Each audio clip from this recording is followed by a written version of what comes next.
dis le programme juste là maintenant. Nous allons faire après le kavod de la famille Atia. Après, nous allons faire Birkat Eilanot. Donc, on a deux arbres de. C'est deux arbres de quoi? Un péché, un amandier. Un péché, un amandier, vous voyez? Le péché, c'est la vérote, le pêcheur, ceux qui font des. Et l'amande, c'est. L'amandier, c'est on paye une amende, on paye le knas. Donc, on a vraiment les deux arbres qu'il faut en réalité. Alors, dans cette paracha, donc, Vaïkra El Moshe, vous voyez dans tous les Chumashim, le Aleph et les Zeira, on voit qu'il y a un petit Aleph dans Vaïkra El Moshe. Alors, on sait très bien l'explication qu'en réalité, Moshe Rabbeinu, il était humble.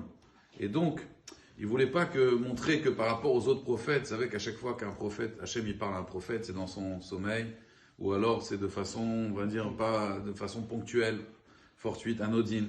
Mais Moshe Rabbeinu, c'était PLP, Daber, il le parlait tout le temps, et il lui parlait de façon claire comme un homme, il parle à son prochain.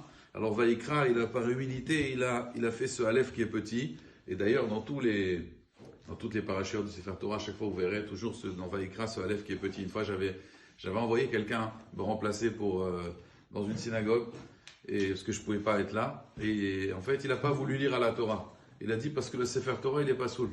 Et je lui ai dit pourquoi. Il a dit parce que le Aleph il était trop petit là. J'ai vu que le Aleph il est. Alors c'est pas une erreur, on l'a fait Bekavana. Alors Abota est juste d'essayer d'expliquer un peu plus qu'est-ce que ça veut dire cette idée là. Bien sûr on parle de l'humilité de Moshe Rabbeinu. Mais en réalité le Aleph c'est pas un stam, cette lettre là du Aleph. La lettre du Aleph c'est une lettre Pélé. D'ailleurs Aleph, c'est Aleph, Lamed, P, c'est les mêmes lettres que Pélé. Pourquoi? Parce que ça représente le Ensof. Ça représente quelque chose de illimité. D'ailleurs, vous voyez le Aleph, vous n'avez pas de gag, vous n'avez pas de toit comme les autres lettres, comme le Bet. Vous voyez, il y a un toit. Le He, il y a un toit. Le Aleph, il y a un Yud en haut, un Yud en bas. Ça représente le Ensof, ça veut dire, ça représente en fait comme une échelle en réalité que Mutsa Vartsa, Verosho Magia Shamaima. Ça veut dire que c'est comme une échelle où le pied il commence par terre et après ça monte en haut. Il y a deux Yud. On sait que ça représente aussi le 26, c'est un Yud et un Vav, ce qui font la valeur numérique 26. Donc le Aleph, c'est une lettre qui représente en réalité le Ensof, l'illimité, on va dire. L'illimité, le Aleph, on sait que quand quelqu'un il met au monde un enfant, donc vous avez le père, la mère, et Akadosh Baruch Hu, Adam, c'est Aleph Dam. Aleph, c'est la partie d'Hachem en fait, et Dam, c'est la partie des parents. Aleph Dam, c'est Adam, l'homme. Pourquoi? Parce que Dam, vous savez que si vous prenez la valeur numérique de Av, Aleph Bet, c'est 3. M, c'est 41. 41 et 3, ça fait 4, ça fait 44, ça fait Dam. Dam, vous rajoutez le Aleph, ça fait Adam. C'est la partie Ensof, on va dire. D'ailleurs, même vous prenez la lettre Aleph. Aleph, c'est Aleph, Lamed, P. Si vous prenez la valeur numérique de Aleph, vous avez Aleph, c'est 1. A, Aleph. Lamed, 30, ça fait 31. Plus le P, ça fait 80. 80 plus 31, ça fait 111. Vous avez 1, 1, 1. Vous voyez, 111. Ça veut dire que le Aleph, c'est toujours Akadosh Baruch Hu, Yechido Sheolam, Aya, Ove, Veye. Ça fait 111. Toujours le Echad, le Aleph. Donc c'est pour ça qu'on dit Aleph, c'est la même lettre que Pélé aussi. Il y a des choses que la nature, aujourd'hui, les scientifiques, ils ont découvert qu'à partir de 40 jours, alors c'est bon, le sexe de l'enfant, il est déterminé. Et vraiment, il y a une conception au bout de 40 jours. Nous, nos Chachamim, dans le Zohar Kadosh, ils ont déjà expliqué ça, ça fait des milliers d'années. On sait que 40 jours, pourquoi? Parce qu'on sait que, en réalité, Yeled, valeur numérique 40. Yeled. Donc on sait que 40 jours, et plus que ça encore. M, c'est 41. C'est quand qu'une mère, elle devient une mère au bout du 41e jour, puisque 40 jours pour la conception d'un enfant, au bout de 41 jours, ça fait M. M, une mère. Donc toutes ces choses-là, en réalité, sont Beroumas dans le Aleph. Maintenant, Rabota, écoutez bien. Dans les Gemarot,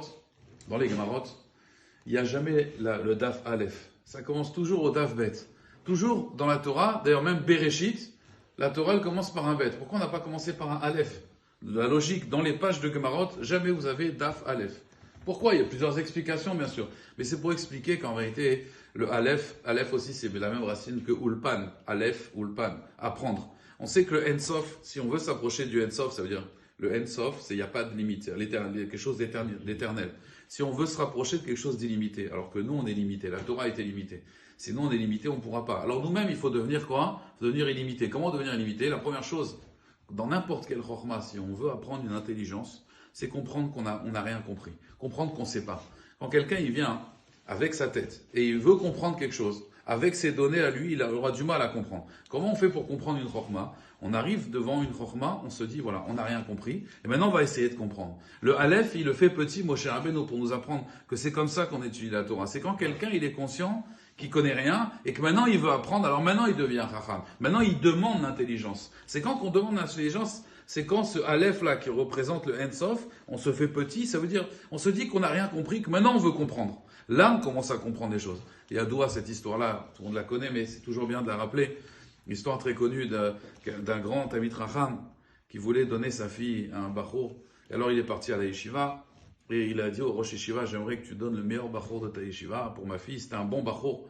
Alors le Rosh Yeshiva, il lui a dit, toi tu es un grand Rav, tu vas aller à la yeshiva, tu vas t'asseoir au Beth Midrash et tu vas trouver un Bachour qui est bien pour ta fille. Moi, j'ai pas besoin de te donner des conseils. Il est parti au Beth Midrash, il a dit, voilà Rabotai, vous étudiez quel Gemara? Il aura dit, on étudie tel sujet. Il aura pris le sujet, il aura fait un cours. Après le cours, il aura dit,